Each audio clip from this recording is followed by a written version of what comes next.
भारत ने आलमी कवानीन की खिलाफ वर्जी करते हुए पाकिस्तान के नाल हाइड्रोलॉजिकल डेटा शेयर करना भी बंद कर दिता है। सिंध तास मुआहदे की मुअत्तली तो भारत को शर्मिंदगी के सिवा कुछ हासिल नहीं होया। सिंध तास मुआहदे के तहत पानी पाकिस्तान का नाकाबिले तनसीख हक है। अताउल्ला तारड़ का मजीद आखना था भारत ने एक तरफा तौर पर सिंध तास मुआहदे की खिलाफ वर्जी की। अताउल्ला तारड़ ने मजीद आख्या भारत ने एक तरफा तौर पर सिंध तास मुआहदा मुअत्तल करके आलमी कवानीन की खिलाफ वर्जी भी की है।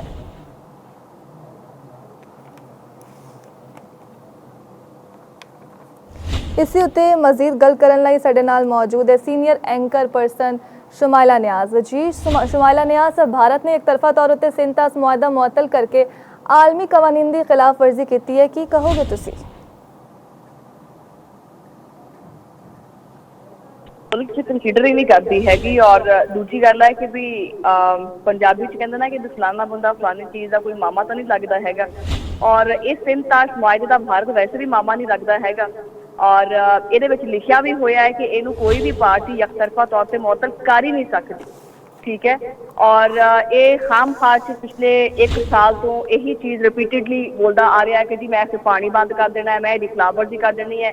ना ये कोले पानी जखीरा करने वास्ते डैम हैगे ने, ना कोई इहदा लैना है इहदे नाल, ना कोई देना है इहदे नाल इहदा। लेकिन फिर भी आए रोज जान बुझ के इस तरह के बयानात देना, जिहड़ा मुल्क अपने आप को जमहूरी मुल्क कहता है, इनू इहदा जमहूरीयत का जीन जिहड़ा हैगा उहदा नुकता भी नहीं पता हैगा, ठीक है। सिर्फ और सिर्फ हर रोज एक झूठा बयानिया करना, नफरत फैलाना और एक जुल्म का बाजार हर वेले गर्म करके रखना।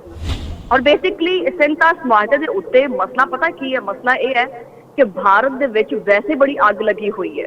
बहुत सारिया जिहड़ियां तहरीकां ने वो उठनियां पईयां ने मोदी के खिलाफ। ऑपोजिशन भी मोदी से बहुत तनकीद करती पई है, खास करके मार्का हक तो बाद मोदी जिहड़ा ना अपना मुंह लुकाउंदा फिरदा है। मुंह दिखाने को जगह कोई नहीं हैगी, तां करके सिर्फ और सिर्फ अपनी आवाम नूं ये चीज़ दिखाना कि तुसीं टेंशन ना लो, मैं देखो पाकिस्तान का पानी बंद करता पिया वा, आ देखो पानी जिहड़ा ना वो एक कतरा नहीं मिल सकता। हालांकि सिंध तास मुआहदे नूं कोई भी फरीक इंडिविजुअली तौर पर उहदे नाल छेड़खानी नहीं कर सकता। और ईवन के तुहानूं पता होएगा तारीख का भी, तारीख दे विच जिन्नियां भी जंगां लगियां, ठीक है, इंडिया दियां और पाकिस्तान दियां, कदी भी सिंध तास मुआहदे नूं ना पहले छेड़िया गया और ना ही छेड़न का जवाब बंद है।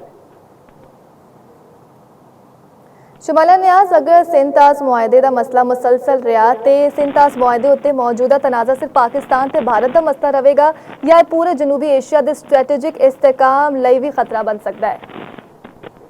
नहीं, वो वास्ते खतरा ऑब्वियसली नहीं बन सकता, लेकिन भारत वास्ते खतरा है, ठीक है। क्योंकि भारत इस चीज़ को अफोर्ड नहीं कर सकता, क्योंकि आलमी सतह के उत्ते भी भारत जो ना वो तनहाई का शिकार है और मजीद तनहाई का शिकार हो जाएगा, क्योंकि वो आपके हमसाया ममालिक के नाल ताल्लुकात देखो सारे के सामने ही है, किसी नाल भी चंगे नहीं है, ठीक है। तो लिहाजा ये असरात जिहड़े ने वो भारत के उत्ते बड़े बैडली इफेक्ट्स आएंगे। और रही गल पाकिस्तान की, तो पाकिस्तान नूं जिन्ना पाकिस्तान पहले तो ज़्यादा हुण मुस्तहकम होया है ना, ਇਹਦਾ बाल भी विंगा नहीं कर सकता भारत इनू गैर मुस्तहकम करने वास्ते। वो अलग गल है कि पिछले दोनों भी कोर कमांडर जी कॉन्फ्रेंस हुई है, वो फील्ड मार्शल सैयद आसिम मुनीर ने साफ साफ आख्या कि असीं छड्डना कोई नहीं हैगा, किसी भी किस्म की अगर कोई भी ऐसी कुछ छेड़खानी करने की कोशिश की गई। और कल बिलावल भुट्टो ज़रदारी ने भी अपने बयान आख्या कि अफगानिस्तानी सरजमीन इस्तेमाल करते हुए भारत मुसलसल जिहड़ा ना वो पाकिस्तान दे विच अदम इस्तेहकाम फैलाने की कोशिश करता है। और PLA सपोर्ट चलती पई है, पूरी दुनिया को पता है कि ये भारत मुलविस है। तो भारत जो है ना वो अपने आप को गैर मुस्तहकम कर लेगा, पाकिस्तान को नहीं कर सकता। शुमाइला नियाज, है मुआहदा आलमी बैंक की निगरानी विच होया सी ते आलमी बैंक हुण तक अमली किरदार क्यों नहीं अदा कर रहा ते होर पाकिस्तान कोल कोई कानूनी फोरम्स उत्ते होर किहड़े ऑप्शनस मौजूद ने? देखो पाकिस्तान के कोले आलमी फोरम्स ऑलरेडी अवेलेबल हैगे ने, ठीक है। और आलमी फोरम जिहड़े ने वो भी कोई खामोश तमाशे करके नहीं बैठे हुए, अंदर खाते बहुत सारी चीज़ां चलदियां पईयां हुंदियां ने। बकायदा ये उत्ते सिंध तास मुआहदे दे उत्ते एक कमीशन भी बनाया होया जिहड़ा हर साल जिन्हां दी मीटिंग भी हुंदी है। इहदा पासे मंजर जिहड़ा ना वो यही है कि गल्लां डीप डाउन कुछ भी नहीं हैगियां, सिर्फ सरसरी तौर के उत्ते एक झूठा बयानिया बनाने की कोशिश की जाती है, अमली तौर के उत्ते इस तरह की कोई चीज़ नहीं हैगी। जी ठीक है शुमाइला नियाज, तुहाडे वक्त दा बहुत शुक्रिया।